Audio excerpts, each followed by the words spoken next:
Ker je pred nami tudi glasovanje na referendumu v nedeljo, dovolite še nekaj stavkov o tej odločitvi. Stališče Slovenske demokratske stranke je sicer znano.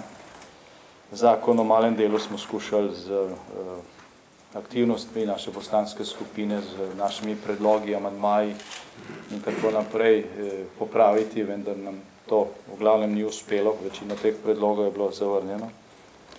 Zato mi pozivamo naše članstvo in volivce, da se referenduma v nedeljo udeležijo in glasujejo proti temu zakonu. Gre za slab zakon, gre za napačen zakon ob napačnem času. Gre za še en zakon, ki na nek način argumentira ciklično delovanje vlade. Drugi tak zakon so spremembe pokojninskega zakona, tretji je zakon o preprečevanju dela na črno oziroma o preprečevanju medsosedske pomoči. Vsi trije zakoni so neposrečeni, tako vlada namesto novih delovnih mest ali pa ustvarjanje pogojev za nova delovna mesta. Kot že rečeno, deluje ciklično namesto proticiklično. V času, ko je delal vse manj, povečujejo delovno dobo. V času, ko so socialne stiske vse večje, gre vlada na tiste, ki si skušajo sami pomagati z dodatno represijo.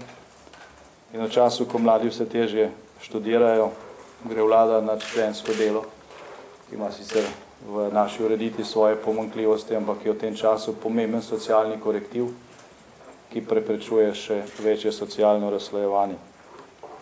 Vlada se pri vseh teh treh zakonih obnaša kot gospodar tiste hiše, ki gori, on pa namesto, da bi gasil, razmišlja o tem, da bi zamenjal vodovodno napeljavo.